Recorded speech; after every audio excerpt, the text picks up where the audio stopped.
sesi yang kedua, kita akan berbincang-bincang lagi, kita akan berdiskusi lagi. Kalau tadi saya sudah mengundang pemerintah untuk berdiskusi bersama-sama dengan kita. Selanjutnya saya akan mengundang, ini saya juga punya narasumber dari Perhimpunan Hotel dan Restoran Indonesia, PHRI Bali. Dan kemudian kami juga mengundang Bapak Dr. Insinyur Heru Hendrayana dari Perhimpunan Ahli Air Tanah Indonesia atau PAAI, dan Bapak Rahmat Hidayat dari Asosiasi Perusahaan Air Minum dalam Kemasan Indonesia. Kami persilakan untuk bergabung bersama-sama dengan saya di sini. Silakan. Boleh dong tepuk tangannya Bapak Ibu, gitu ya.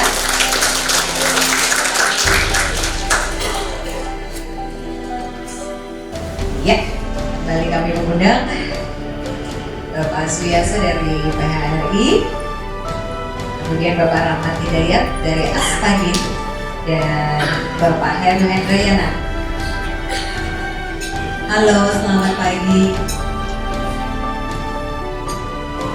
Ya, silakan. Oke, selamat pagi Pak. Apa kabar? Silakan.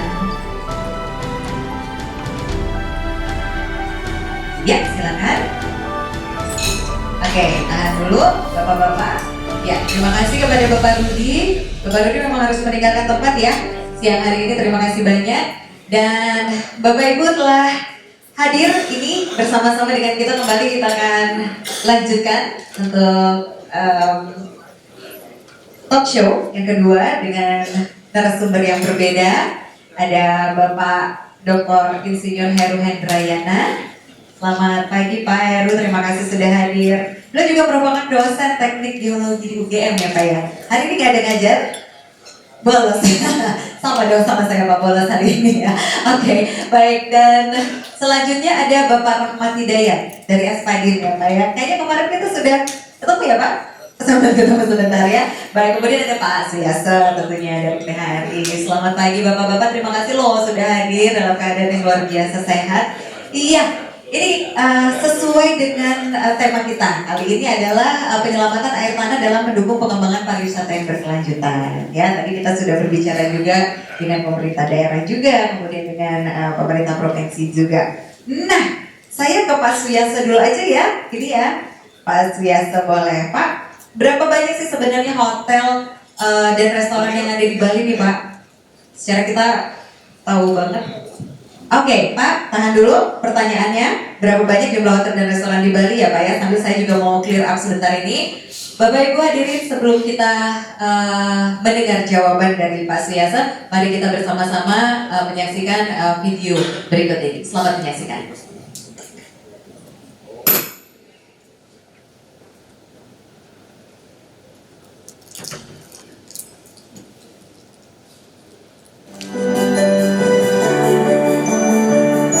Industri pariwisata dan masyarakat pada umumnya dapat melakukan berbagai upaya untuk menjaga kelestarian air tanah. Untuk mengurangi pengambilan air tanah, pelaku industri wisata dapat melakukan penghematan penggunaan air bersih, baik dengan penerapan teknologi yang minim penggunaan air bersih, kampanye penggunaan air kepada tamu, dan penerapan daur ulang penggunaan air. Selain penghematan penggunaan air, upaya lain yang dilakukan adalah meningkatkan kapasitas resapan air hujan ke dalam tanah dengan pembuatan sumur resapan. Sumur resapan dibuat dengan menampung air hujan, disaring, dan kemudian meresap ke dalam air tanah. Upaya konservasi air tanah perlu dilakukan secara menyeluruh oleh stakeholder air tanah, baik pemerintah, swasta, maupun masyarakat, untuk ketersediaan air tanah yang berkelanjutan bagi generasi yang akan datang. Save our groundwater for our paradise, Bali. Dan utama adalah pusat daerah Kabupaten Badung yang melayani air minum di wilayah Kabupaten Badung dari ujung utara, Petang, Abian Semang, Mengui, Kuta Utara, Kuta, dan Kuta Selatan. Dalam hal pelayanan ini kami juga ada mata air sebanyak 12 dan juga ada sumur bor sebanyak 30. Ke depan, PDAM Badung tetap akan berusaha dengan memaksimalkan air permukaan. Apalagi dengan program yang akan dibuat, yaitu program dari provinsi maupun Kabupaten Badung, itu adalah melakukan atau membuat suatu dam-dam atau bendungan-bendungan yang dipakai untuk mengolah air permukaan. Kenapa kita fokus kepada air permukaan? Karena kita adalah melayani pariwisata. Pariwisata lebih banyak daerah selatan, yang mana daerah pesisir pantai. Jika pesisir pantai terlalu banyak dilakukan bor atau penggalian terhadap air dari bawah tanah, maka jelas akan berdampak buruk kepada lingkungan kita, seperti erosi. Intrusi air laut itu akan masuk lebih cepat karena memang perbatasan dengan laut.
Baik, sekali lagi boleh minta tepuk tangannya Bapak Ibu. Oke, nah itu dia tadi ya. Kita sudah lihat itu pariwisata di Bali seperti apa. Nah kembali nih ke Pak Suyasa, pertanyaannya sama. Berapa sih sebenarnya jumlah hotel dan restoran yang ada di Bali?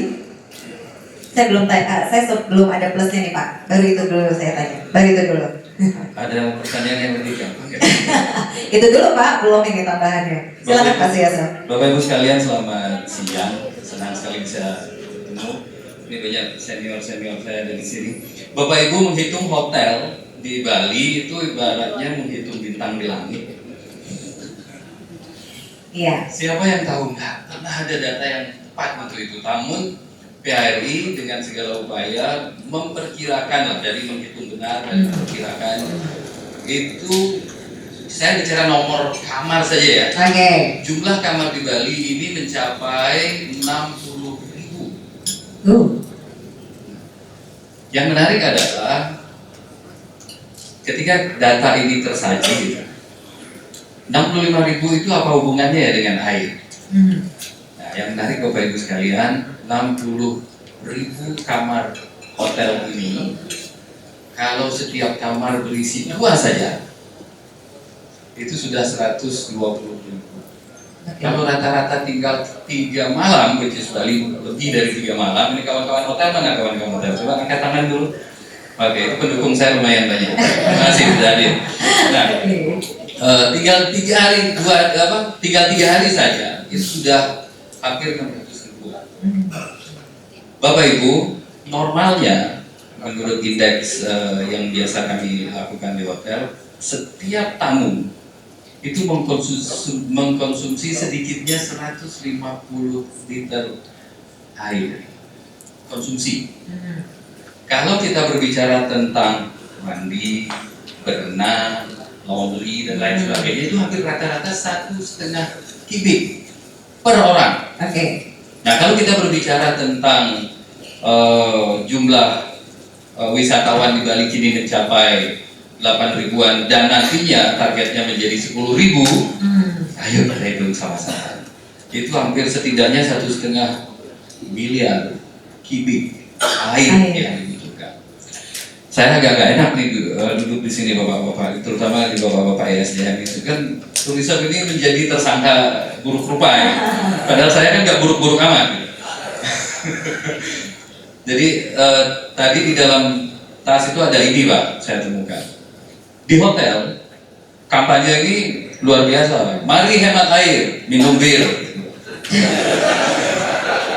Supaya hemat air Pak. Nah, baik. Mandi juga nanti jangan pakai bir, Pak. Loh, iya. Kenyataannya adalah jangan-jangan air nanti bisa lebih mahal dari bir. Iya. Oke. Saya sangat tertarik tadi dengan Pak Wayan Siaset yang sepakat bahwa air ini urusannya di hulu dong. Kalau mau berbicara air, ya. Di hulu itu kemudian di mana? Bali kan memiliki 3 danau. Jujur saja Bapak Ibu sekalian, 3 danau kita yang menjadi sumber air ini, yang saya tahu persis, 2 diantaranya kondisi airnya itu di bawah baku mutu air bersih. Dan ini cukup menyeramkan. Saya tidak mencoba dan berusaha untuk mencari siapa yang salah gitu. Cuman kenyataannya Bapak Ibu sekalian, untuk Danau Batur, izin Pak, untuk Danau Batur, pemerintah Kabupaten Bali kebetulan sudah menerbitkan SK Bupati dengan membentuk Badan Pengelola Pariwisata UNESCO Global Geopark. Jadi Bapak Ibu sekalian, salah satu reservoir air Bali yang Batur ini terutama itu adalah objek yang sudah direkognisi oleh UNESCO sebagai situs geologi geopark. ESDM kebetulan salah satu salah satu leading sektor di situ. Nah, tinggal kita di Bali yang menyikapinya bagaimana. Bapak Ibu, dalam kesempatan hari ini, selain memaparkan kebutuhan air untuk pariwisata, saya kebetulan ketiban campur ini untuk mengetuai Badan Pengelola Batur UNESCO Global Geopark, yang kebetulan Bapak Ibu, tahun depan bulan Februari itu revalidasinya harus dilakukan. Informasi lanjut, UNESCO memberikan gelar Global Geopark kepada Batur ini sebenarnya sudah sejak 2012 lalu. Revalidasi pertama kita di 2016. Raportnya merah semua. Setidaknya ada 11 poin yang harus kita bereskan. Salah satunya adalah pembentukan badan pengelola, which is baru dibentuk Februari 2019 kemarin. Nah, PR pertama kita justru adalah bagaimana kita mengembalikan kondisi air Danau Batur agar menjadi air yang agar sampai pada batas kualitas baku mutu air bersih. Baku mutu aja belum. Nah, ini PR pertama. PR yang kedua adalah bagaimana kita menata artefak geologi yang ada di sana, semburan lahar Batur. Karena Batur adalah sebuah gunung Merapi yang sangat produktif dengan siklus normal, siklus medium 48 tahunan, 48-60 tahun, dan siklus besarnya hampir mencapai 120 tahunan. Nah, ini yang agak serem. Kalau dihitung-hitung Bapak Ibu sekalian, Gunung Batur ini meletus tahun 1974 terakhir. Agak kecil. Ditambah 40 tahun kira-kira besok lah. Mudah-mudahan kita siap untuk itu. Artinya apa? Artinya sangat urgent kalau kita berbicara penyelamatan air tanah. Yang harus kita selamatkan pertama adalah 3 danau ini. Nah, informasi lagi Bapak Ibu sekalian, Danau Beratan kondisi airnya sedikit lebih parah daripada Gunung Batur. Artinya apa? 2 reservoir besar kita sudah rusak. Dan saya sangat berharap melalui kawan-kawan pariwisata ini kita harus bergerak, jangan-jangan harus mendahului regulasi, karena kita dengar tadi sesi pertama regulasi sedemikian ribetnya gitu, sedemikian sulitnya dan cenderung menjebak diri sendiri gitu kan. Pembuat peraturan, pemerintah, pengeluar kebijakan terjebak ke dalam kebijakan yang sudah dibuat sebelumnya. Ini agak buat kami di swasta agak memusingkan gitu. Maka kami tadi sempat diskusi sedikit, jangan-jangan upaya reforestasi, perbaikan kondisi air danau ini kayaknya kita harus donasi, harus rame-rame kita kerjakan. Kalau tidak begitu kok kayaknya susah. Mungkin itu dulu dari saya, sebelum pertanyaan lebih sulit datang, dan jangan ada yang lebih sulit datang. Oke, baik. Ya, ini juga sebelum melebar kemana-mana. Ini masih ada pertanyaan sih sebenarnya ya untuk Pak Suyase ya. Ini saya cuma pengen tahu aja dari keseluruhan hotel yang kita punya di Bali, nih Pak, kita balik lagi ke pertanyaan terkait pertanyaan yang pertama tadi tentang berapa banyak sih kita punya hotel dan restoran di Bali nih Pak ya. Sekian banyak kita punya hotel dan restoran di Bali Pak. Semuanya sudah memenuhi kebutuhan airnya Pak. Air bersih Pak ya. Ini pertanyaan susah kedua ini. Bapak Ibu sekalian, tersedia tidak tersedia air bersih, ada hotel harus menyediakan air bersih kepada tamunya. Nah, itu Nah, dia. yang menarik adalah Bapak Ibu, ini kejadian berulang kembali. Tadi Pak Kepala PDAM, Direktur PDAM mengatakan ada idle capacity untuk Badung, dan ini patut kita syukuri. Karena pada 2010 kita mengalami krisis air bersih untuk daerah Nusa Dua dan Badung. Kita tidak bisa menunggu apa-apa. Saat itu saya ingat betul, hampir setiap hotel, ada 13 hotel bintang 5 di Nusa Dua. Hampir setiap hotel setidaknya 15-20 tangki antri setiap hari untuk agar hotel terpenuhi kebutuhan airnya. Yang menarik adalah kemampuan PDAM saat itu belum mencapai kebutuhan. Namun tangki-tangki yang ngantri ini memang di kedongannya ngantri air PDAM juga, jadi kan agak aneh kejadiannya. Nah, keadaan berlanjut sehingga mulai saat itu kami berpikir bahwa kalau memang ketersediaan air atau kemampuan PDAM belum, kan kita nggak bisa protes saja. Maka mulailah kami mengadopsi teknologi untuk memanfaatkan seawater menjadi air tawar. Nah, kita pakailah SWRO itu, river osmosis untuk itu. Sekarang 2019, rata-rata kawan-kawan ini sudah berjalan sekitar 6 tahun, 7 tahun, ada yang baru juga 5 tahunan, memanfaatkan teknologi reverse osmosis untuk memenuhi kebutuhannya. Yang menarik adalah ketika ini sudah memenuhi, akhirnya air ini menjadi swadaya gitu, kemudian PDAM di sisi lain meningkatkan produktivitasnya, maka tugas kita bersama-sama untuk membalancekan itu gitu. Kan hotel tidak boleh juga 100% tidak memakai ya Pak ya, kualat nanti kita.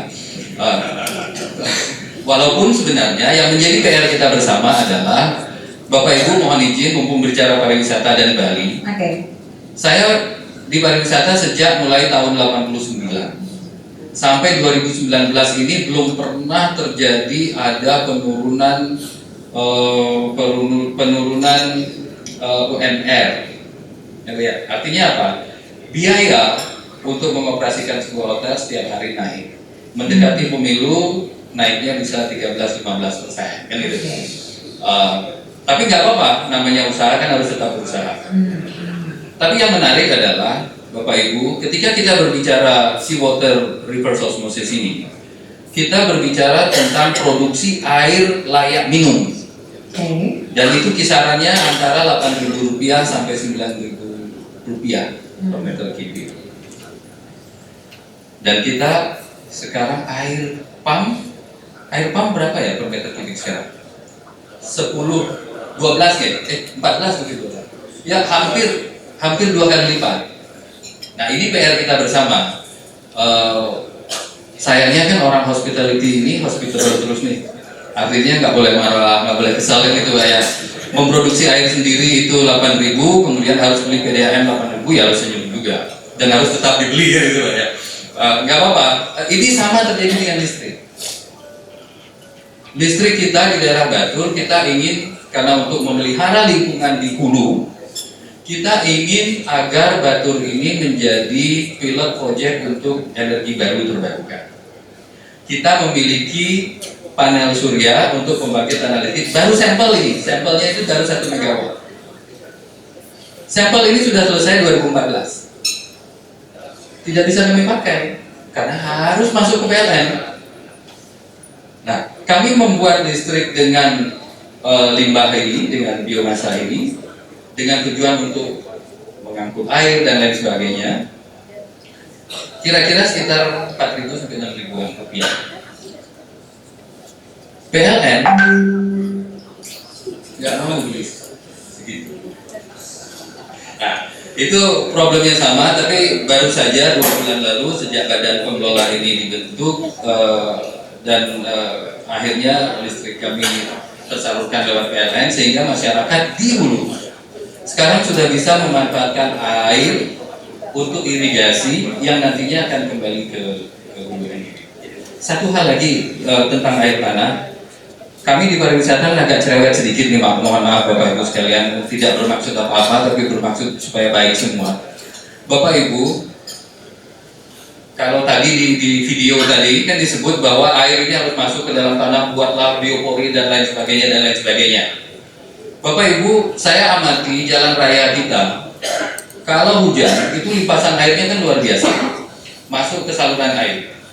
Saya tidak ada melihat sumur serapan di sepanjang jalan raya itu. Nah, efek contoh nyata ada di Batur, Bapak Ibu. Jalan dari Penolokan, Bapak Ibu yang sudah ke Kintamani. Kalau dari belahan Indonesia lain yang belum ke Kintamani, mohon ke Kintamani hari ini. Jalan turun ini itu jalan hampir sepanjang 38 km. Kiri kanannya belum ada sumur resapan, sehingga air hujan, kalau kita intensitas hujan cukup tinggi di Kintamani, itu meluncur langsung ke darat. Itu menambah problem juga. Nah, kalau di hilir kita diminta untuk membuat biopori tadi sesuai video itu, alangkah indahnya kalau setiap 500 meter atau 1 km jalan raya dibuatkan juga sumur resapan. Jadi kira-kira itulah harapan kita dari pariwisata ini, supaya gini, yang dijual pariwisata sesungguhnya cerita Bapak Ibu sekalian.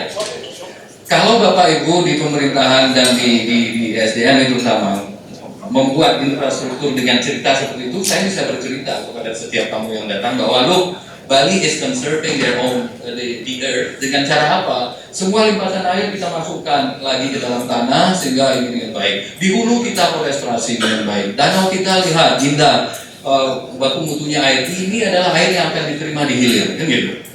Cuma diskusi ini kan nggak bisa selesai begitu. Jadi mohon izin Pak, setelah ini saya sowan ke kantor Bapak sebagai ketiban sampur baru juga ini di Badan Pengelola Batur UNESCO Global Geopark, Pak, mohon bantuannya supaya hulu kita yang pertama. Jadi kita mulai dari Batur dulu. Hulu pertama kita bereskan, dan kawan-kawan hotel mohon sampaikan ke GM-nya salam saya. Kemudian bagaimana caranya, ada Pak Ketua Chief Engineer di sini. Bagaimana caranya kita perlu tindak lanjuti agar CSR itu tidak melulu artificial. Kalau setiap hotel, kita sekarang ada, sekarang saya jawab, kita ada 800 hampir 900 hotel anggota. Yang tidak anggota sekitar 2.000-an. Jadi yang teridentifikasi, belum lagi rumah-rumah yang jadi penginapan dan lain sebagainya. Nah, bagaimana caranya mulai tahun ini 2019 CSR kita arahkan justru untuk penyelamatan air. Gitu. Saya tidak menghalangi ini ya, sumbangan sembako dan lain sebagainya ke tempat-tempat biasa, enggak. Sekarang ini betapa indahnya kalau setiap hotel memiliki wilayah yang dihijaukan di Kintamani, gitu. Dihitung sesuai dengan jumlah kamar saja. Kalau setiap hotel per kamar itu equal dengan 10 rumpun bambu, gitu. 10 rumpun bambu ini kira-kira ada 100 batang. 100 batang ini kalau saya simulasikan gitu dengan energi baru terbarukan itu sekitar setiap 30 kilo itu sekitar 3 sampai 4 bambu itu setidaknya bisa menghasilkan 1 kilo. Nah, kalau ini bisa dikonversikan kan sangat menarik. Kalau itu pakai listrik. Tapi kalau untuk air, bambu sangat luar biasa. Setiap 1 meter kubik yang diserap oleh bambu pada musim hujan itu akan dirilis sekitar 2 meter kubik pada saat musim kemarau. Jadi Bapak Ibu hotel, mungkin kita akan lanjutkan diskusi itu nanti dan siap-siap jadi juragan bambu semua. Terima kasih. Oke, tapi hati-hati Pak, nanti jadi juragan bambu, bambunya habis semua juga jadi ya, bahaya ya. Oke, baik, nanti dulu Pak Suyasa, nanti kita ngobrol lagi, luar biasa loh. Pertanyaannya satu, panjang penjelasannya, luar biasa loh Pak. Jadi kita jadinya pada akhirnya tahu gitu ya, seperti apa yang menjadi kendala seperti itu ya. Oke, kita sekarang ke Pak Rahmat nih, Pak Rahmat ya, dari Aspadin. Pak Rahmat, saya ini adalah salah satu penggemar minuman kemasan loh Pak. Oke, baik. Pak, berapa banyak sih sebenarnya industri air minuman kemasan ya Pak ya? Itu yang ada di Bali nih Pak. Bali dulu deh. Terima kasih. Mungkin sebelum jauh saya menyampaikan selamat dulu kepada Badan Geologi atas terselenggaranya event yang sangat penting hari ini, yang penyelamatan air tanah dalam rangka mendukung industri pariwisata yang berkelanjutan. Di sini ada Ibu Andiani, Kepala Pusat Air Tanah, ada juga Pak Suyono, Kepala Bidang Air Tanah, dan ada satu tim ahli DPR Parlemen kita, ada Pak Ismet di sini yang juga membidangi ESDM ya, Mas Air Tanah, beserta semua jajaran Badan Geologi, dan juga ada beberapa dari Dinas SDM Provinsi. Saya lihat ada Pak Soleh, semalam sudah ketemu dari Jawa Timur, kemudian ada Ibu yang dari Kalimantan Timur, dan ya tentu dari Provinsi Bali sendiri ya. Jadi terima kasih telah mengundang Aspadin.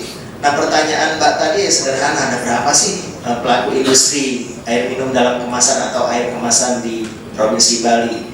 Itu juga jawabannya sama nih, saya seperti dengan Mas Suyasik, Jebli Suyasik di sebelah ini. Kita sama itu ya, tapi pasti gampang karena datanya ada di Dinas SDM Provinsi. Kenapa? Karena setiap tetes kita menggunakan air itu harus ada izin dan harus bayar pajak dan harus dilaporkan secara berkala kepada pihak berwenang. Dalam hal ini adalah Dinas SDM Provinsi. Jadi, tapi kalau perkiraan anggota kami Aspadin di Bali Nusa Tenggara, kami punya Dewan Pengurus Daerah Bali Nusa. Itu yang kami catat ada 13 perusahaan. Tapi sebagai gambaran nih Pak Yuki, secara nasional pelaku industri AMDK itu kalau menurut data Badan POM itu 900 lebih pelaku usaha dari Sabang sampai Merauke.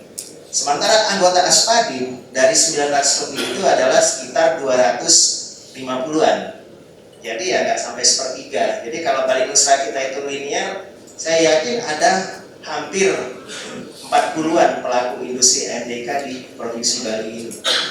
Dan itu semua ya kita berkontribusi bagi pengembangan ekonomi di Bali sendiri. Kenapa?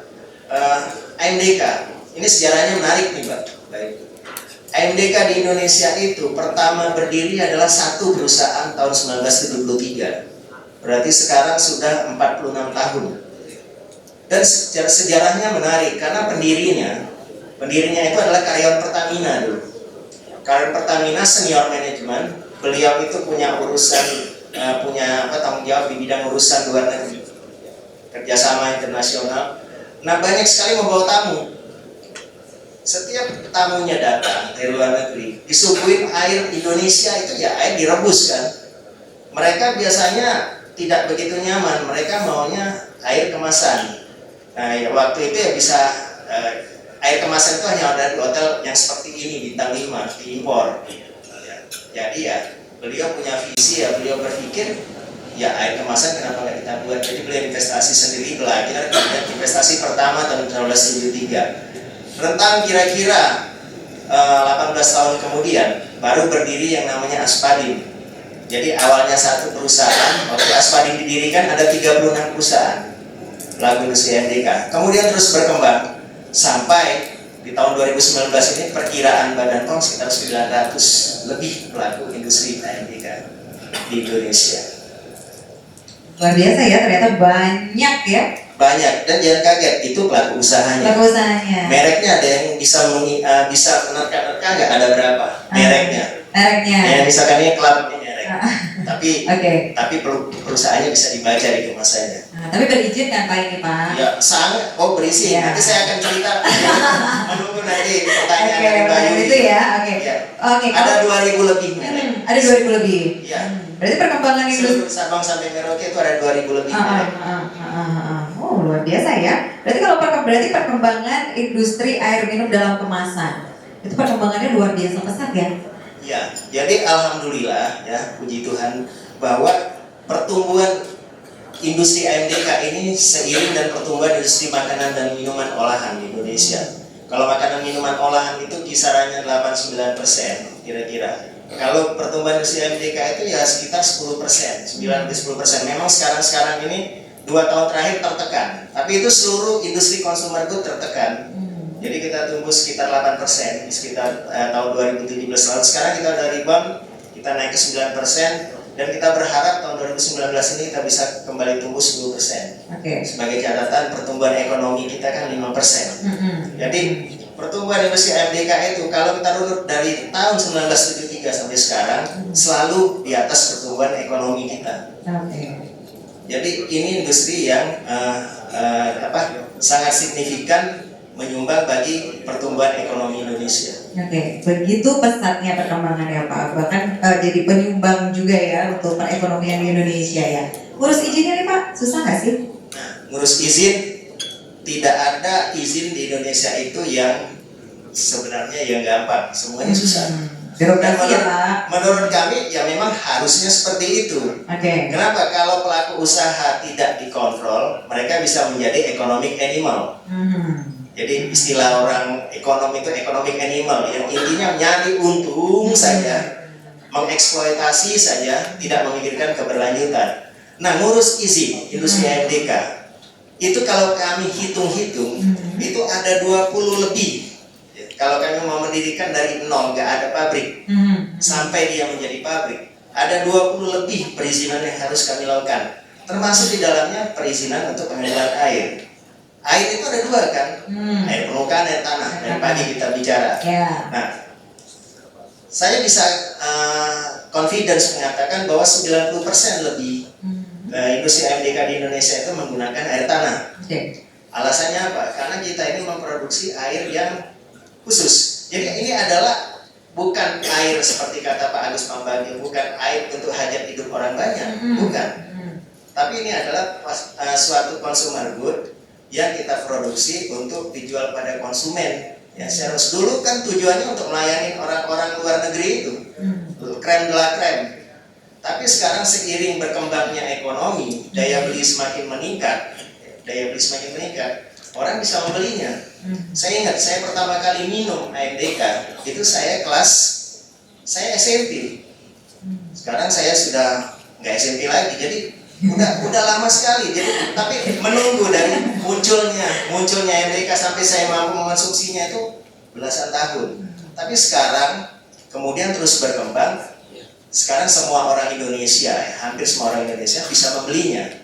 Jadi ini adalah sebenarnya suatu hal yang normal saja di ekonomi. Nah, apakah AMDK ini air hajat hidup orang banyak gara-gara dia diminum? Apakah iya benar kalau kita merujuk ke resolusi PBB yang dimaksud water, rights to water atau hak asasi manusia atas air itu apa sih? Itu adalah hak seorang manusia untuk hidup layak sebagai manusia. Dalam rangka dia bisa masak, makan, minum, mencuci, membersihkan sanitasinya, mencuci pakaiannya, menjalankan keyakinan keagamaannya dan kebudayaannya. Itulah yang disebut rights to water. Dan itu jumlahnya menurut standar PBB 50-100 liter per orang per hari. Nah sekarang kalau AMDK, apakah dipakai buat buang hajat, dipakai mencuci pakaian? Itu satu hal. Terus yang kedua, apakah orang punya pilihan lain untuk AMDK? Jawabannya iya. Tapi kalau air ledeng ada di rumah saya tidak punya pilihan lain bahwa itulah untuk memenuhi kebutuhan dasar saya. Jadi AMDK ini adalah fast moving consumer good. Dikasih ragi sedikit, diperem beberapa minggu, dia jadi bir. Oke. Ya. Dikasih sari buah, dikasih pelapor, dia jadi air berasa. Dikasih dikasih karbon dioksida, dia jadi air soda. Jadi AMDK itu adalah fast moving consumer good. Bahkan dia satu keluarga dengan wine, dengan minuman beralkohol, dengan minuman ringan. Itu kalau di klasifikasi industri Indonesia. Jadi itu yang harus kita pahamin bersama di sini. Bahan bakunya tetap air tanah ya Pak? Sebagian besar air tanah, sebagian lagi air permukaan. Cuma air permukaannya itu adalah mata air. Jadi bapak-bapak, ibu-ibu di sini kan udah tahu kan, mata air itu adalah air, sebenarnya air tanah yang keluar sendiri. Nah, cuma karena sistem administrasi hukum kita adalah air yang ada di permukaan itu adalah air permukaan. Mau ya air danau, sungai, atau mata air. Jadi ada dua macam itu. Oke, baik. Soalnya kan tagline-nya kadang-kadang untuk air minum dalam kemasan itu kan gitu ya Pak ya. Berasal dari air pegunungan, berasal dari air tanah gitu kan. Jadi kalau itu berapa persen ya Pak? Bahan bakunya untuk AMDK sendiri itu berapa persen tuh Pak? Jadi Kan tadi ada dua nih, ada dari air tanah, ada dari air permukaan. Nah, berapa persen sama berapa persen nih Pak? 90% lebih itu berasal dari air tanah. Nah, cuma saya sampaikan juga di sini buat teman-teman rekan-rekan sekalian yang belum tahu. Menurut standar nasional Indonesia ada 4 kategori air minum dalam kemasan. Yang pertama adalah air mineral. Nah, ini contohnya air mineral. Jadi yang kedua adalah air mineral alami. Nah, nanti bedanya apa? Saya jelasin singkat aja nanti. Kemudian ada yang namanya air demineral. Terus yang keempat agak aneh di Indonesia. Itu namanya air minum embun. Air minum embun. Ya. Jadi sekarang apa itu air mineral? Air mineral adalah air yang mengandung mineral secara alamiah, tidak ditambah. Jadi mineral itu bisa ditambah, Mbak, dikasih garam dia jadi tambah mineral. Tapi air yang mengandung mineral secara alamiah, yang dalam prosesnya itu ada proses fisika, jadi proses penyaringan, kemudian ada proses disinfektan, jadi pembunuhan bibit penyakitnya. Jadi air ini nggak direbus, cuma dijamin aman diminum. Jadi pembunuhan bibit penyakit, baru kemudian pengemasan. Nah, kalau air mineral alami adalah air diambil, ada proses fisika penyaringan biasa, kemudian pengemasan. Ini jadi seperti kita minum langsung dari sumber airnya. Jadi cuma dia dibotolin biar gampang. Itu air mineral alami dan harganya mahal biasanya. Dan biasanya diimpor. Saya harus sebut merek biar ngerti. Contohnya Evian, Perrier. Padahal udah kebayang Pak mereknya Pak. Pellegrino yang sebotolnya 100.000 kalau di fine dining. Jadi itu air mineral alami. Terus yang ketiga air demineral. Ini simpelnya adalah air yang diproses dengan proses tertentu sehingga semua mineralnya habis, dia tinggal H2O saja. Atau istilahnya air kosong. Atau mirip-mirip dengan air untuk kita ngisi ke aki. Kalau air aki kita berkurang, itu adalah air demineral. Teknologinya ada yang RO, disebut Bapak tadi sudah atau distilasi. Jadi itu adalah air demineral. Nah, yang keempat air minum embun. Ini agak aneh, sebenarnya mirip. Air minum embun itu air yang diperoleh dari mengumpulkan kondensasi uap air. Jadi itulah bedanya. Jadi ada 4. Nah, jadi sekarang tinggal pilih saja konsumen mau minum air yang mana, AMDK, dan semuanya itu aman dikonsumsi. Tinggal disesuaikan dengan ukuran kantong masing-masing. Tapi tetap bahan bakunya kembali ada yang dari air tanah ya Pak ya? Air tanah dan dari air permukaan. Bisa dipastikan kalau dia air tanah pasti dia air mineral. Berarti kalau dari air tanah itu berarti air mineral. Tahan dulu Pak, nanti kita ngobrol lagi penjelasannya. Jadi tahu nih ya yang mana air mineral dan lain-lainnya. Sekarang kita ke Pak Heru nih Pak. Pak Heru, ini kan Pak Heru juga selaku perhimpunan ahli air tanah nih Pak ya, selain ngajar juga Pak. Baik. Sesi sebelumnya kan sudah dijelaskan oleh Kepala Badan Geologi tadi sama Pak Rudi ya tentang kebijakan pengelolaan sumber daya air khususnya air tanah nih Pak. Pengelolaan yang baik perlu berdasarkan pada CAT tadi. Sebenarnya CAT itu apa nih Pak sebenarnya Pak? Menurut Pak Heru. Terima kasih. Selamat siang Bapak dan Ibu sekalian. Jadi saya mewakili, dalam hal ini mewakili Perhimpunan Ahli Air Tanah Indonesia, sebuah profesi yang ahli di dalam air tanah tadi, yang disebut Pak Segera tadi, ya Pak Ontorejo ya Pak. Pak Soleh ya. Ya Pak Segera Soleh. Pak Segera. Jadi sebetulnya CAT kan sudah dikenal lama, tapi karena barangnya itu ada di bawah permukaan, yang ngerti cuma Ontorejo tadi, jadi agak sulit pemahamannya. Nah, kalau dari sisi teknis kan jelas, gampang itu adalah tempat adalah tempat terdapatnya air tanah di mana ada pengisian dan seterusnya. Itu teksnya demikian. Tapi sebetulnya pemahamannya di masyarakat awam itu memang agak susah karena memang ada di bawah permukaan masalahnya. Dan itu penentuannya sangat-sangat teknis, ya. Jadi tidak semudah, tidak kasat mata, jadi invisible tadi. Nah, jadi faktor pengontrolnya itu geologi di bawah permukaan. Nah, sebetulnya CAT itu dulu behind the scan behind-nya, jadi di belakangnya itu sebetulnya tidak hanya wadah. Memang definisinya itu wadah, sebuah wadah cekungan air tanah. Tapi sebetulnya di belakang itu dulu ini adalah sebuah wilayah pengelolaan. Wilayah pengelolaan air tanah. Maka ini nanti di belakang itu kalau tadi dari pagi kita itu sudah membicarakan banyak kan permasalahan-permasalahan di RUU. Kalau sampai CAT itu hilang, maka pengelolaannya hilang. Nah ini yang tidak dipahami oleh atau banyak yang belum paham tentang cekungan ini. Jadi intinya cekungan itu harus di dalam air tanah, di dalam cekungan air tanah itu memang harus ada pengisian, ada pengaliran, dan ada pengeluaran. Itu di dalam satu wilayah itu. Nah, di Indonesia kan ada sampai sekarang ada 421 CAT itu di Indonesia. Apakah hanya itu? Enggak, masih banyak lagi yang belum terpetakan atau belum terdeteksi. Jadi memang CAT itu memang pemahamannya agak pelan setiap hari, setiap saat, dan teman-teman di SDM itu selalu mensosialisasikan ini. Kadang-kadang masyarakat lupa itu kan kolam di bawah itu ya Pak. Waduh, ini agak susah juga ini. Kolam yang di bawah yang nggak kelihatan itu, atau itu urat air itu ya Pak. Nah susah pemanfaatannya. Jadi yang jelas sama seperti gelas gitu.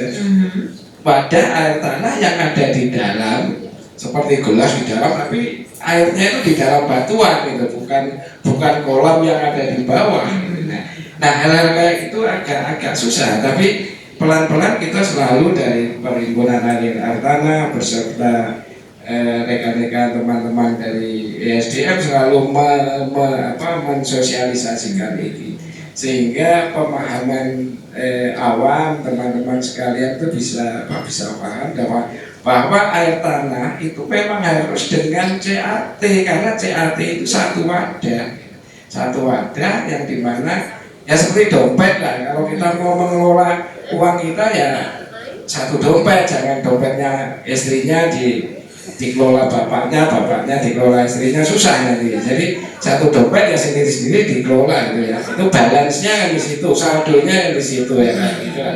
Kira-kira. Jadi pemahaman inilah sebetulnya yang terus tetap kita memang kita definisikan seperti itu. Memang di dunia internasional memang ya seperti itu definisinya. Bisa kira itu ya pengertian CAT sendiri. Baik, berarti kita ibaratkan wadah ya Pak ya. Pengelolaannya pun berbeda kan Pak dengan air tanah? Dengan air permukaan? Iya. Sudah pasti berbeda ya? Beda, pasti, karena begini, air tanah dan air permukaan itu kan saudara gitu. Satu keluarga terpadu, tadi sudah disampaikan semua. Kita setuju semuanya terpadu, air tanah dan air permukaan nggak bisa dipisahkan. Tetapi pengelolaannya yang berbeda. Kenapa? Karena karakternya berbeda. Kita punya anak dua, itu kan saudara, satu keluarga. Satunya kurang ajar, satunya alim. Pengelolaannya beda-beda. Karakternya berbeda. Kalau air permukaan dari atas ke bawah ke laut kelihatan gitu. Kalau dari air permukaan, kalau air tanah dia harus masuk dulu ke dalam, keluar lagi sekian puluh tahun, sekian juta lagi keluar. Jadi karakternya berbeda, wadahnya berbeda. Kalau air permukaan tadi das tadi itu kan kelihatan wadahnya adalah morfologi. Kalau ini adalah batasannya geologi. Tadi gambarnya jelas tadi ya. Das vs CAT tadi. Itu kan jelas. Kalau kita mengelola air permukaan, ya dasarnya das. Karena wadahnya di das, namanya das. Kalau air tanah itu adalah CAT. Jadi seperti tadi Jakarta dan Bogor itu kan jelas sekali. Kalau air tanah mengelola Jakarta ya dari Depok, tapi kalau air permukaan di Bogor mengelolanya. Jadi ini loh, ini yang harus kita pahami betul, terutama ya Bapak yang sedang menyusun ini.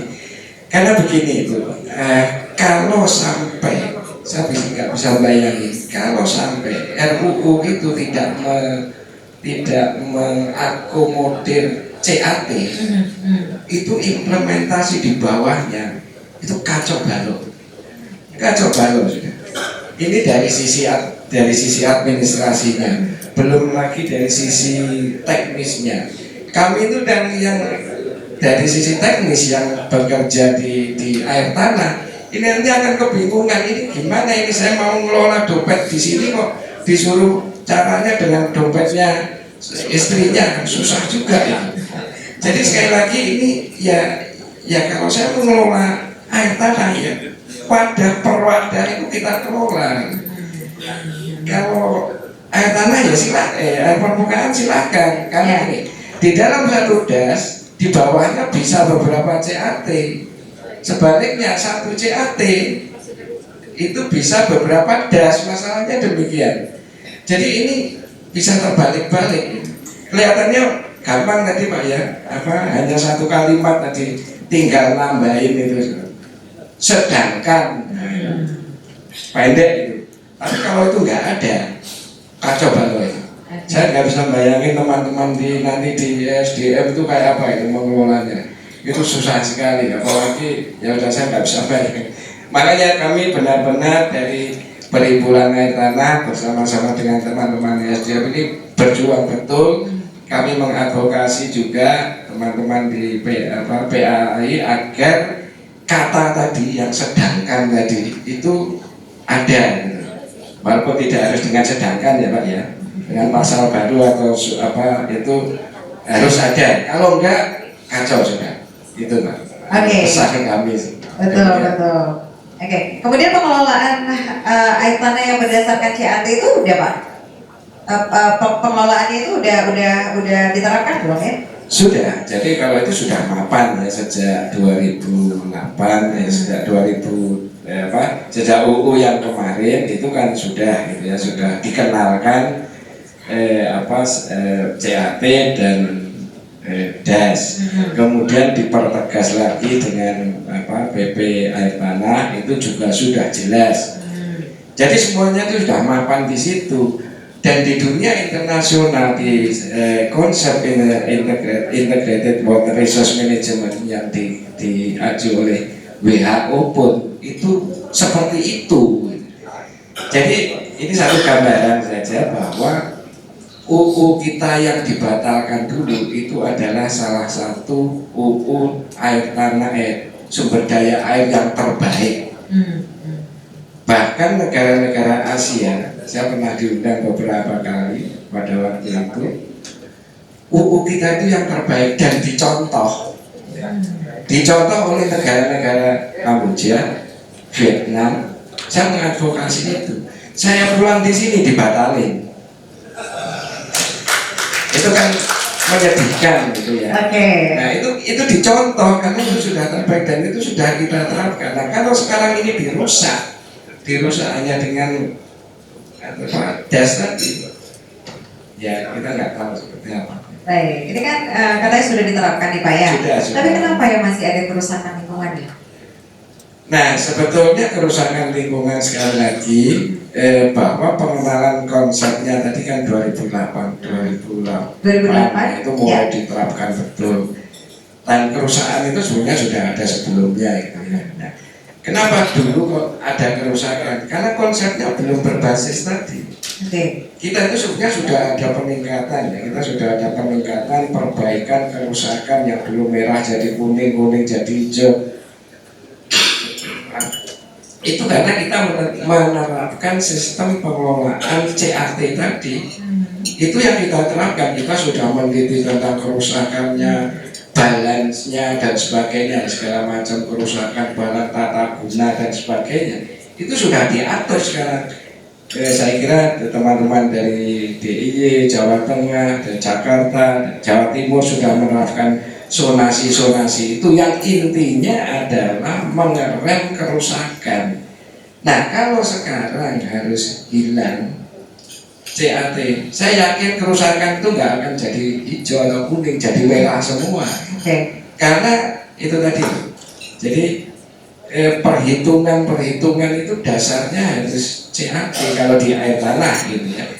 Dan itu semuanya sudah petanya itu semua itu sudah jadi semua. Kalau di Jawa di DIY itu mau cari neraca air per kecamatan itu nggak ketemu.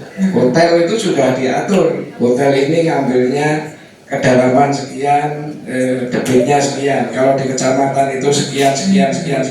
Itu sudah perhitungannya itu adalah per dompet tadi gitu ya. Modulasinya juga sudah ada ya Pak ya? Sudah ada. Nah, kalau sekarang basisnya berubah, perhitungannya akan berubah dan salah gitu. Salahnya di situ gitu. Nah, kerusakan ini tentunya salah satunya yang kami ingin titipkan karena dari teman PAAI, industri itu tidak boleh disalahkan sekali lagi Pak, tidak, karena semuanya tetap butuh air, tapi hanya kami pesan ada S dan K Pak. Syarat dan ketentuan berlaku. Itu ya Pak ya. Jadi silakan Bapak menggunakan itu, silakan menggunakan sumber daya air tanah karena itu adalah kebutuhan pokok kita, tetapi dengan S dan K berlaku. Syaratnya harus begini dengan perizinan dan sebagainya. Dan satu lagi,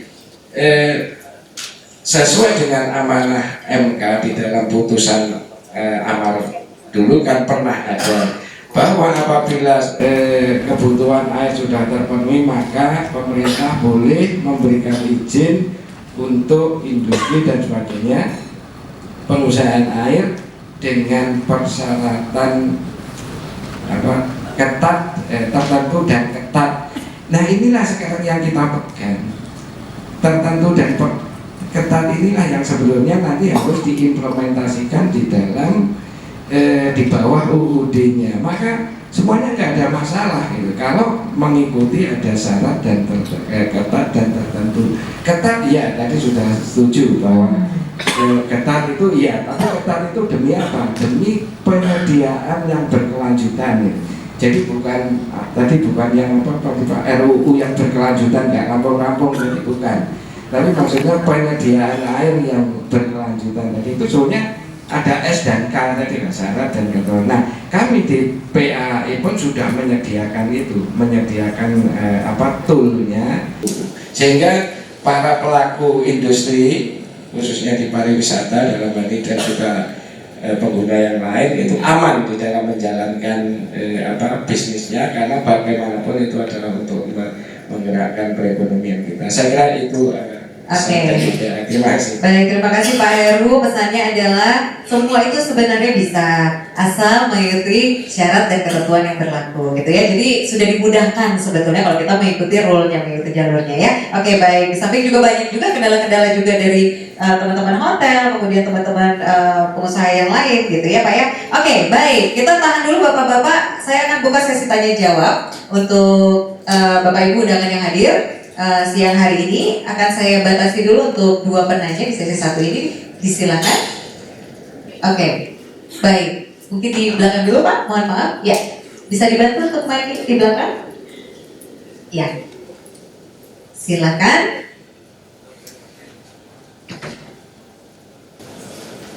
Baik, terima kasih atas waktu yang diberikan kepada saya sendiri dalam acara talkshow hari ini yang berkaitan dengan penyelamatan air tanah. Nama saya Made Swarnata dari The Uburi Beach Resort Hotel Seminyak. Ya. Oke, silakan.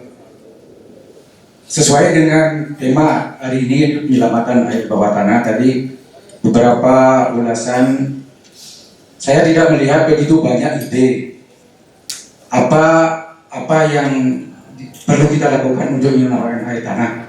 Itu hanya berkisar pada pembahasan mengenai pemakaian air tanah itu. Mungkin ada beberapa juga yang saya lihat tadi seperti Pak Siasro tadi bilang ada memakai reverse osmosis, itu pengolahan air laut. Itu saya setuju sekali. Oke, berkaitan dengan penyelamatan air tanah itu mungkin masukan saya dari pribadi, ini tidak mengatasnamakan siapa. Itu yang terpenting adalah ide. Kemudian ide itu dituangkan dalam regulasi.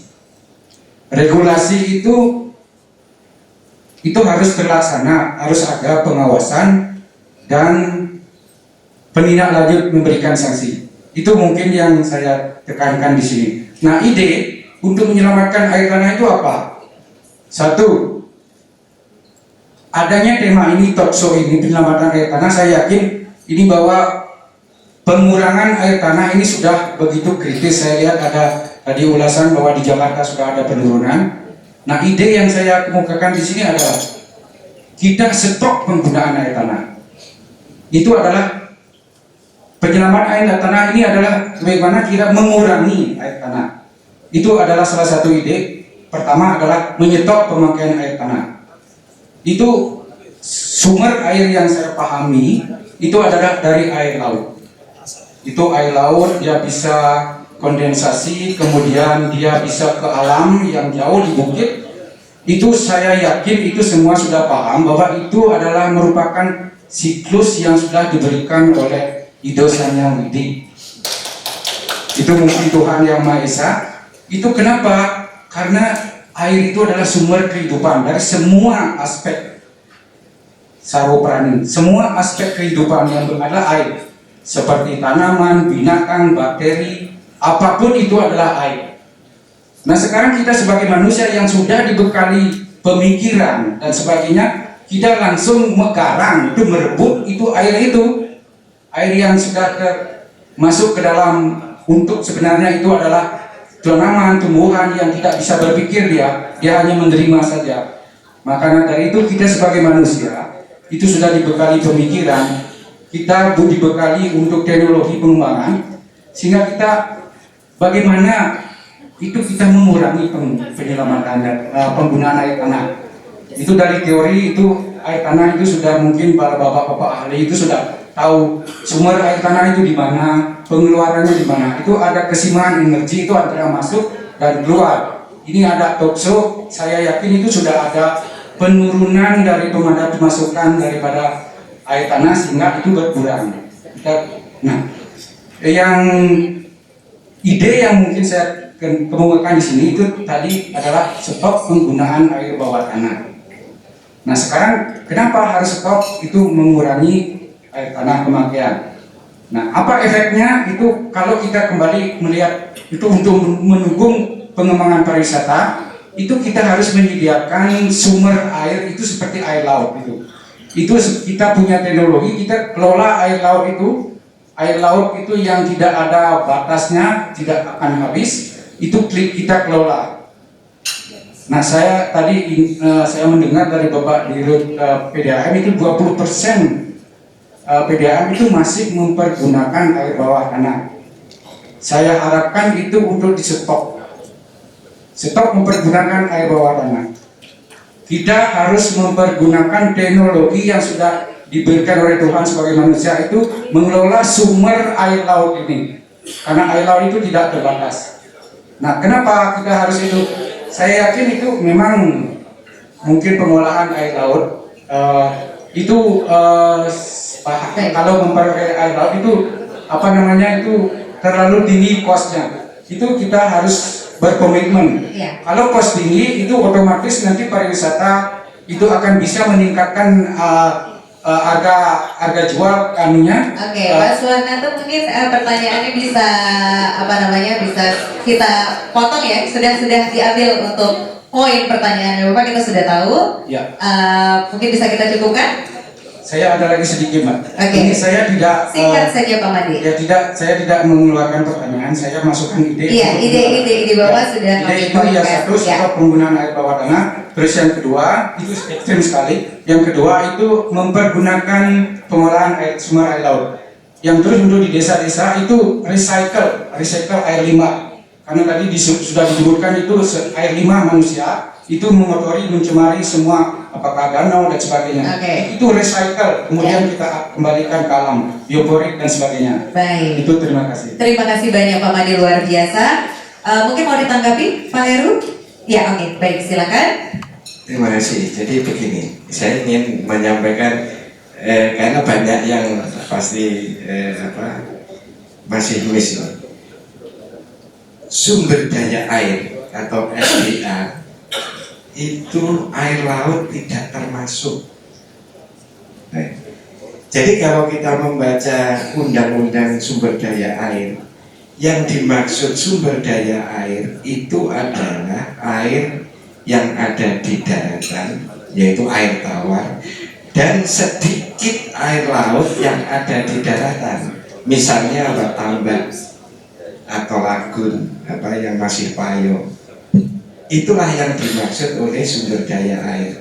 Jadi yang dibahas di dalam UU sumber daya yang kita bicarakan selama ini, pengelolaan, konservasi, perlindungan itu adalah air tawar tadi. Nah, air laut itu tidak termasuk sumber daya air, walaupun dia air. Nah, jadi kalau Bapak dan Ibu sekalian memanfaatkan sumber air baku dari air laut, itu adalah sangat disarankan, Mbak. Tapi tadi dengan catatan pasti ada teknologi dan biaya yang tinggi. Jadi ini yang saya hanya ingin menyampaikan aja bahwa air laut itu tidak termasuk sumber daya air yang dibahas di dalam RUU. Jadi ini yang perlu difahami, karena di depan itu ada definisinya. Yang dimaksud SDA itu adalah apa? Maka dari itu kalau mengambil air laut itu memang tidak akan mengurangi air tawar yang ada di daratan. Jadi ya nggak masalah, memang air laut banyak sekali, nggak terbatas. Jadi saya ingin menyampaikan itu. Jadi kalau itu salah satu poin yang bagus di dalam memanfaatkan air laut menjadi air tawar tadi. Saya kira itu. Terima kasih Pak Suyasa. Oh, ada menambahkan, silakan. Iya, baik, terima kasih. Terima kasih Pak pencerahannya, Bapak Ibu sekalian. Dari kacamata industri ini kebetulan saya pakai kaca juga. Dari kacamata industri ini berita baik sebenarnya, bahwa Pulau Bali yang kecil ini hampir 10 terakhir ini selalu diributkan. Bali ini hanya punya pariwisata, semua mengakui itu. Cuman ini kadang-kadang seperti kalau orang Bali menyatakan ini pariwisata ini seperti kendang, dipangku, dipuli tapi Pak. Nah, pemanfaatan air laut kita masih menjadi PR kita bersama, bagaimana mengelola dan bagaimana mengaturnya. Karena teknologinya sudah ada, peraturannya sebenarnya nggak jelas-jelas amat. Jadi 2010 itu kami memulai menggunakan teknologi ini, sebenarnya aturannya belum ada. Nah, jangan sampai langkah baik ini kemudian dianggap mencederai peraturan, nggak enak. Karena tujuan kami, percayalah bahwa pariwisata, ketika kita berbicara pariwisata, kita berbicara sustainable, bahkan pariwisata yang paling depan. Karena apa? Karena belum pernah terjadi dan tidak akan pernah terjadi orang berkunjung ke sebuah daerah yang tidak memiliki air bersih, lingkungannya buruk, penyakit di situ, keamanan tidak terkelola, nggak mungkin datang orang ke situ. Nah, kami, maka benarlah UN atau PBB mengatakan melalui UNWTO bahwa pariwisata ini sesungguhnya adalah alat untuk pengentasan kemiskinan melalui pemberdayaan masyarakat dan peningkatan kualitas hidup masyarakat. Jadi Bapak Ibu sekalian, tidak ada sebuah daerah tujuan wisata yang kualitas hidupnya buruk. Jadi sesungguhnya ketika bicara pariwisata, jangan bicara pariwisatanya, bicaralah kualitas hidup manusia di wilayah itu. Itu yang harus ditingkatkan dulu. Meningkatkan kualitas hidup manusia di sebuah wilayah itu pasti hubungannya dengan lingkungan hidup. Lingkungan hidup pasti hubungannya dengan energi dan sumber daya mineral. Maka benar sesungguhnya leading sektornya itu sudah besar biasanya. Nah, kalau saya sih itu saja. Nah, satu lagi izin Pak dari Pemda, kawan-kawan yang sudah mengusahakan airnya sendiri ini memanfaatkan air laut yang tidak mengganggu sumber daya air tanah, mohon diberikan insentif Pak, jangan justru dibebani beban-beban yang nggak penting itu. Kami sedang galau Pak, karena rencananya itu ada recharge, ada tambahan biaya gitu. Mohon mohon dijadikan sebagai catatan. Terima kasih banyak. Oke, baik. Sepertinya itu nanti pembahasannya lebih panjang dan bisa berdiskusi bersama-sama lagi itu nanti ya. Bapak mau menyampaikan? Mau menanggapi? Silakan. Saya hanya menanggapi aja. Jadi reaksi dari Bapak Mati Suarso itu sangat manusiawi. Jadi itu setiap manusia itu punya begitu pikirannya. Dia tersentuh api panasan dan dia takut sama api. Dia kemudian pernah keserempet motor di jalan, dia jadi takut ke jalan. Itu sangat manusiawi. Jadi kalau kita baca di media, di artikel, Indonesia air tanahnya eksploitasi, kemudian bisa habis suatu saat nanti, jadi takut juga. Tapi memang reaksi seorang itu ada yang reaksinya maksimum ekstrim, ada yang tidak. Dia membandingkan titik paling optimum. Jadi apakah stop penggunaan air tanah itu kita akan selesai masalah Indonesia? Mungkin masalah air tanahnya. Cuma kita jadi nggak kayak Pegadaian. Kalau Pegadaian kan memecahkan masalah, tapi tidak menciptakan masalah yang lain. Nah, jadi kalau kita menyetop menggunakan air tanah, blast stop, maka akan tercipta luar biasa masalah yang lain. Jadi masalah sektor manufaktur, ya, masalah sektor industri yang lain, ini akan jadi masalah lain yang saya yakin pasti lebih besar. Itu satu hal. Terus kedua, kita kan nggak sendirian Indonesia di dunia ini. Kita kan bisa belajar dari tetangga kita, dari negara tetangga dekat, tetangga jauh. Ada nggak mereka yang berhenti stop total menggunakan air tanah? Tidak ada. Apakah mereka maju? Iya. Jadi kita ini sebagai gambaran Ibu Bapak sekalian, ini saya ambil data dari Puslitbang Sumber Daya Air. Indonesia adalah salah satu negara di dunia yang beruntung dikaruniai oleh Tuhan Yang Maha Esa air yang luar biasa berlimpah ruah. Jadi sebagai gambaran, Indonesia ini dikaruniai fresh water, Pak. Air segar, air tawar. Itu sekitar 3.900 triliun liter per tahun, Pak. Per tahun 3.900 triliun liter air bersih, air tawar. Cuma memang karena Indonesia kurang pinter, kita baru bisa manfaatkan ya dari 3.900 itu baru 670-an triliun liter setahun. Dari 670-an triliun liter itu yang bisa dimanfaatkan, kita baru mampu menggunakan seperempatnya. Baru mampu menggunakan seperempatnya, Pak. Sisanya kemana? Yang 75% berputar-putar saja di siklus hidrologis dan siklus hidrogeologis. Bapak sudah jelaskan, Bapak Made tadi. Jadi Tuhan ngasih tiap tahun nggak kita gunain. Kenapa? Karena memang sumber daya kita belum cukup mampu. Jadi Indonesia tidak kekurangan air, cuma Indonesia belum mampu memeratakan distribusi airnya. Banyak caranya, Pak. Banyak sekali caranya. Nah, kemudian air itu ada kelas-kelasnya, Pak. Kalau industri AMDK contoh saja harus menggunakan air danau, air sungai, dia bukan industri AMDK lagi, selesai. Jadi industri AMDK di Indonesia harus ditutup saja. Misalkan tidak boleh membuat industri bahan peledak di Indonesia.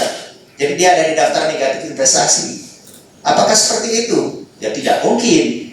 Jadi industri LDK dia harus menggunakan air tertentu. Dan letaknya pun kalau Bapak perhatikan di dekat rural, suburban, dia harus mendekat ke sumber air yang bagus. Tapi kalau contoh Pak, industri tekstil, sebenarnya nggak perlu air yang seperti industri LDK, contohnya. Jadi sama saja, apakah saya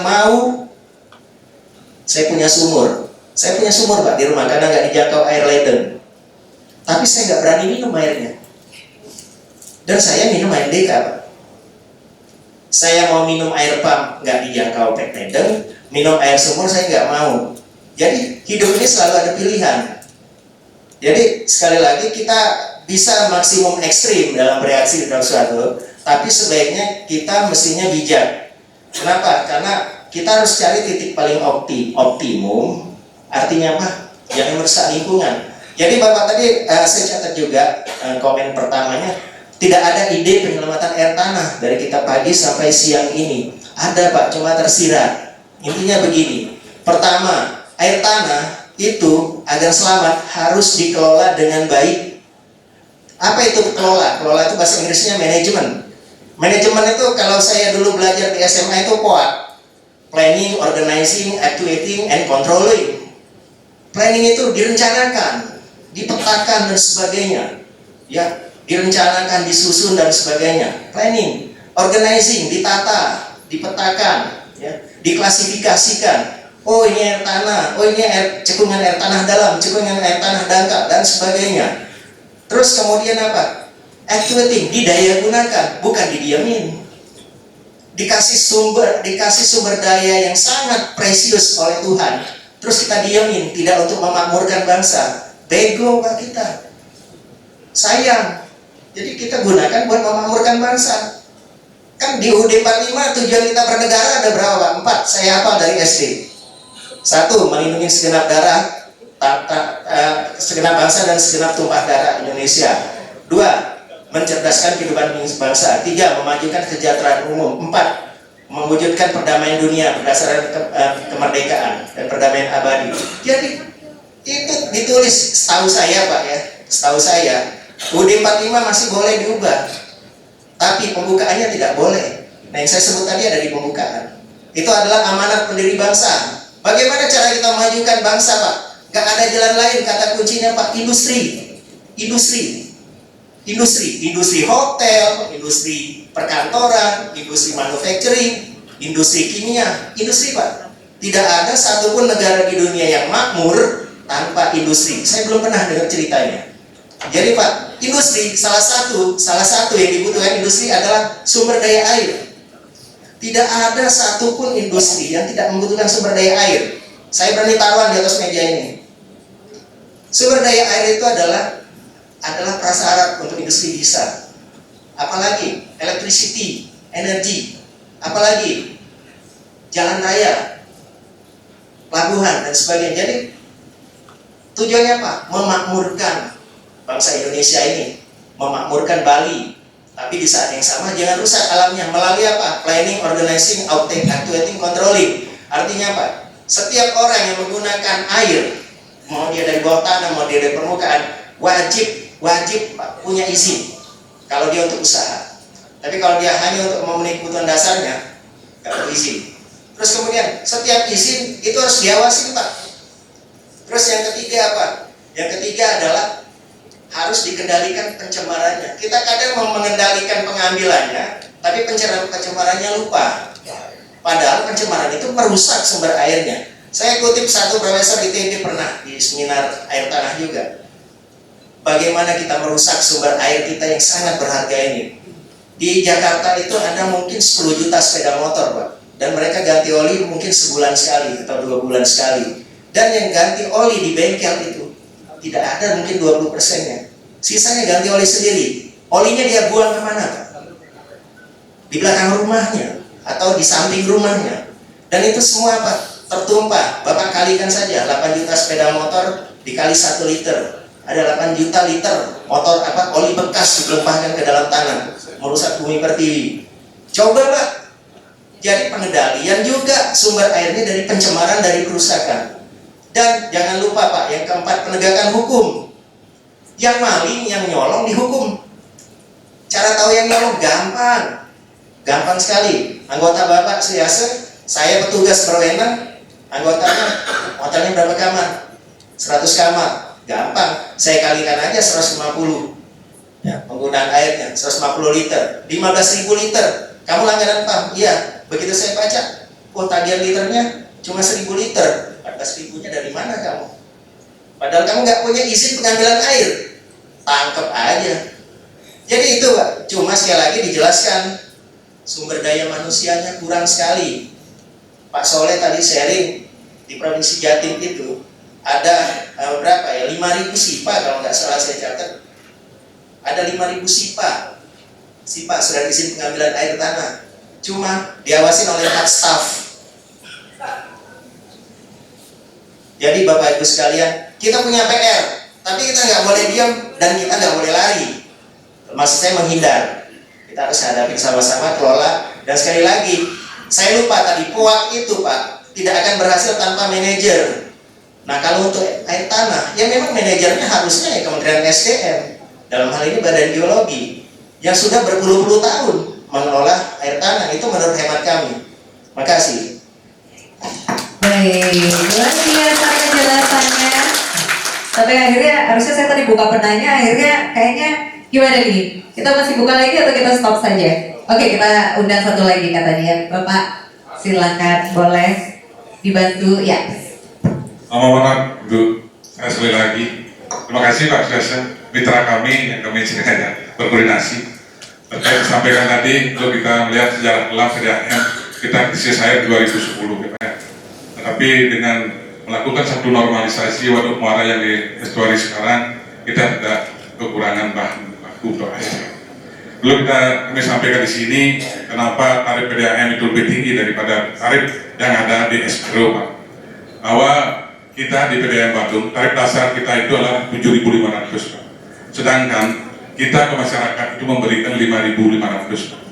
Nah disinilah fungsi daripada pariwisata, industri pariwisata memberikan artinya subsidi silang kepada masyarakat yang ada di Badung, di mana pemanfaatan air PDAM itu 30% dari industri dan 70% dari masyarakat umum. Sehingga tarif kami itu lebih tinggi daripada tarif yang ada yang SWRO.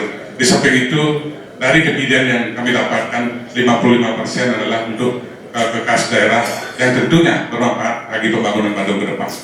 Mungkin itu yang dapat saya sampaikan. Terima kasih Pak. Baik, terima kasih. Silakan Pak Suyase ditanggapi.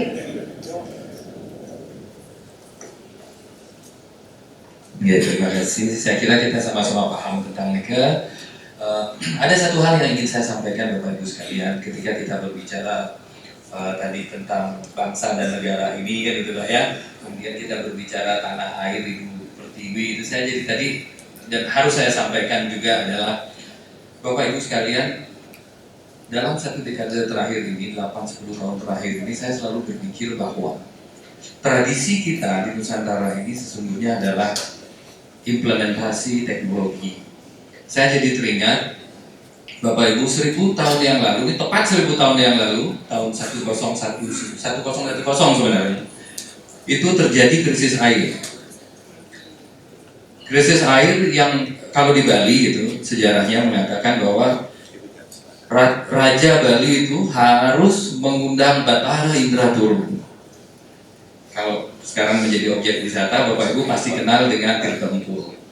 Tirta Empul itu sejarahnya adalah perebutan sumber air.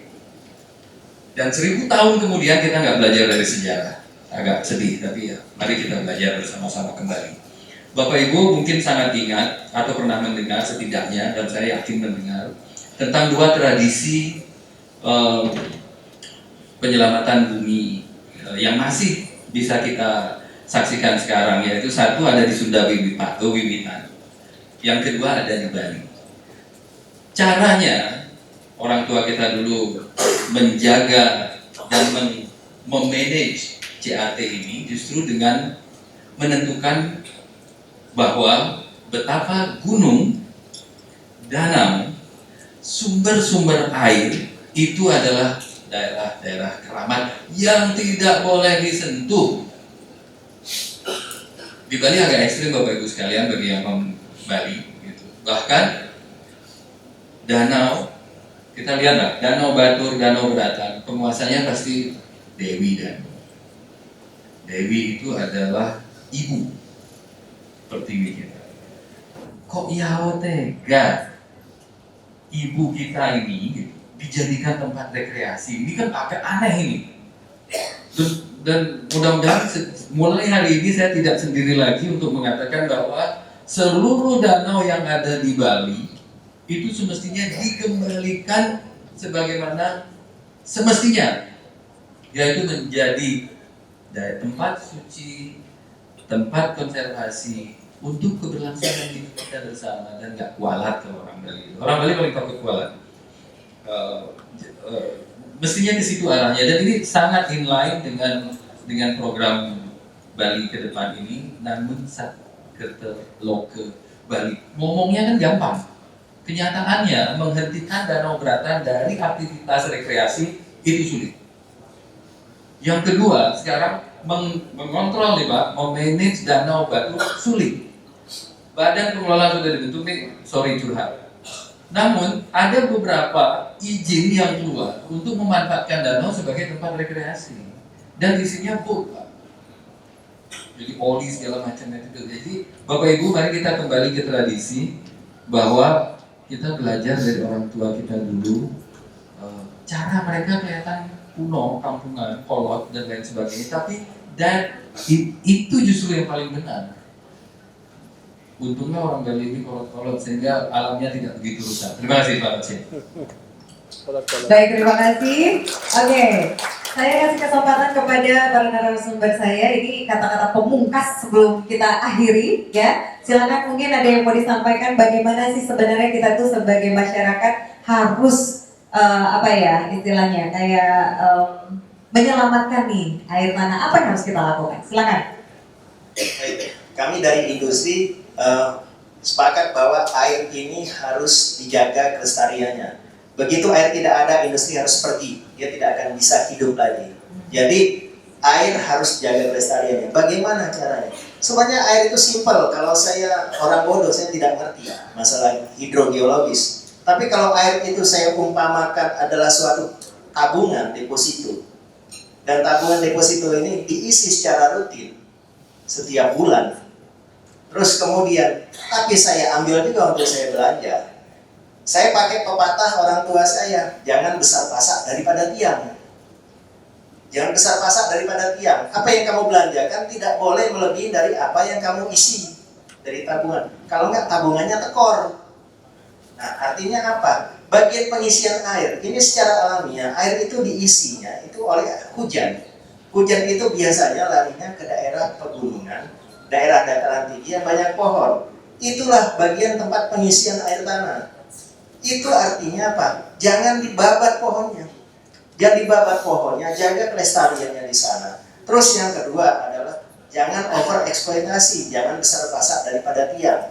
Industri itu harus didata, wajib pakai izin, izinnya dipantau. Artinya dengan dia pakai izin dan dipantau, maka kelakuannya juga bisa dikontrol. Jadi itu adalah industri. Masyarakat jangan lupa, masyarakat jangan mentang-mentang nggak pakai izin, seenaknya saja mereka ngebor. Seenaknya saja ngebor, itu terjadi di Jakarta, jujur saja Bapak Ibu sekalian. Seenaknya ngebor, seenaknya make. Dia ngebor kalau sekedar untuk dia kebutuhan dasar nggak apa-apa. Ntar dia buka usaha cuci mobil dan sebagainya. Ini yang berbahaya. Jadi kedua, pemakaiannya harus dipantau, ya, dipantau benar-benar oleh pemerintah. Terus yang ketiga adalah perusakannya itu harus dihindari.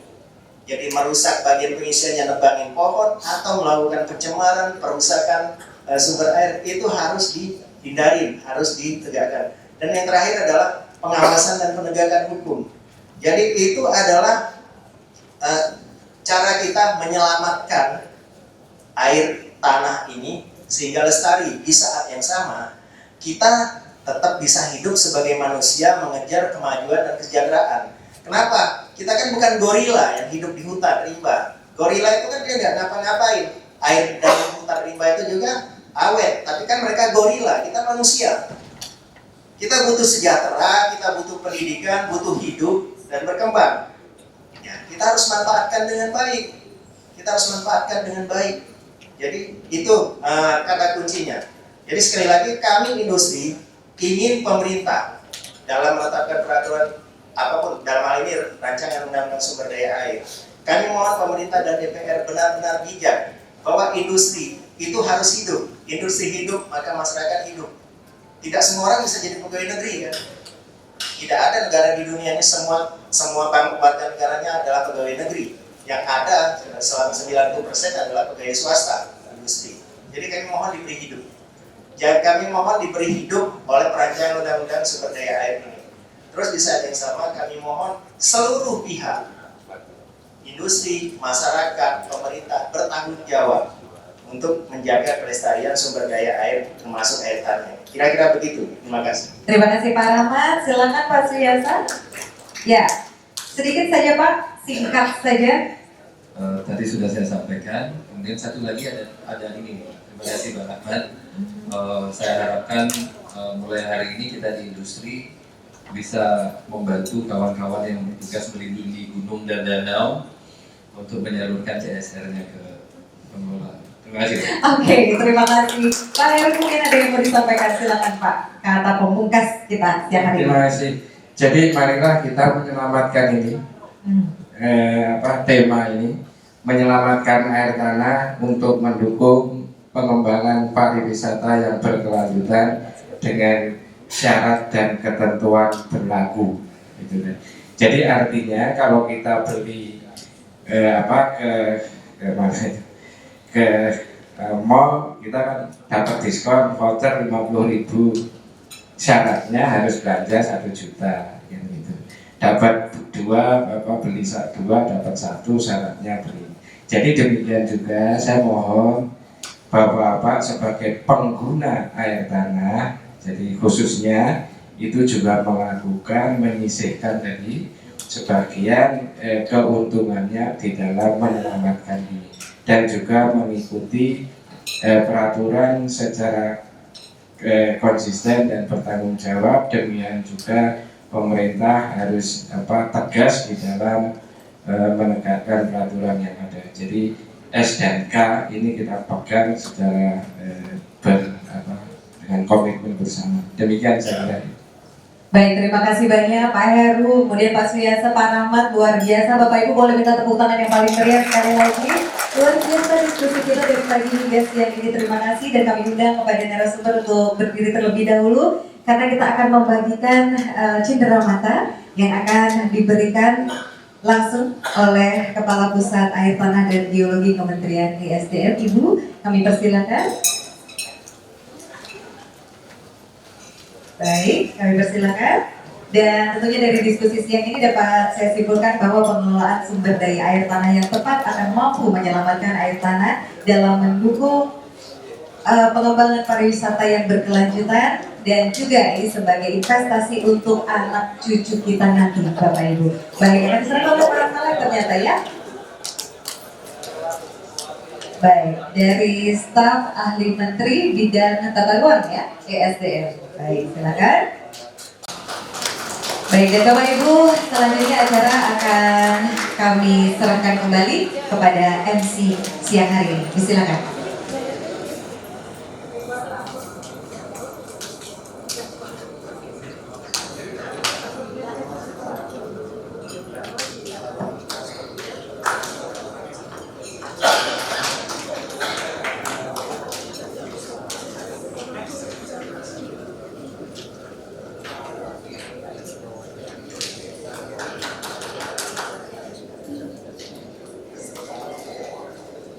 Bapak, satu lagi untuk moderator kita. Ya.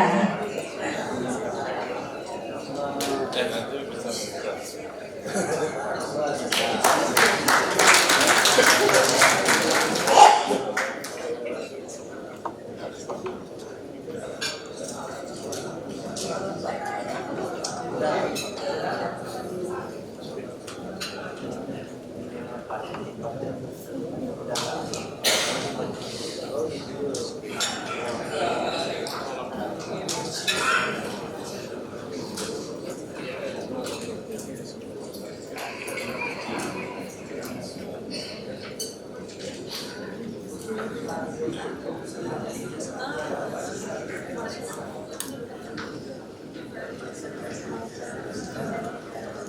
terima kasih Pak. Maaf Bapak Saleh, sebelum kita mengakhiri acara hari ini, mungkin ada sedikit pesan yang ingin disampaikan.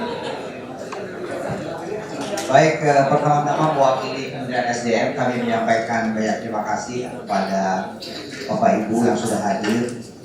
Kita harapkan bahwa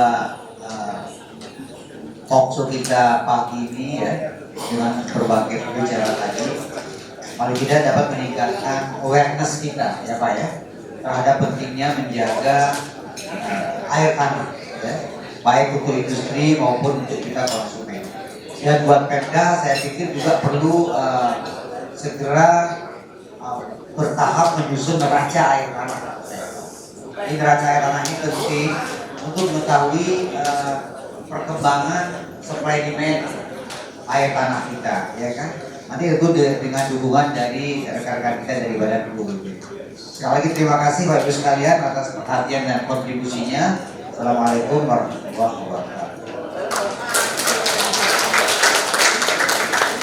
Baik Bapak Ibu yang kami hormati, akhirnya sampailah kita pada penghujung acara hari ini. Atas nama seluruh panitia penyelenggara kami mohon maaf apabila ada hal-hal yang kurang berkenan. Dan acara hari ini kami tutup dan Bapak Ibu disilakan menikmati makan siang yang sudah kami sediakan. Wassalamualaikum warahmatullahi wabarakatuh. Om Santi Santi Santi. Satu saja sangat berarti untukmu, tanam saja, tanam saja, tanam saja, tanam sajalah. Alam sehat, tanggung jawab.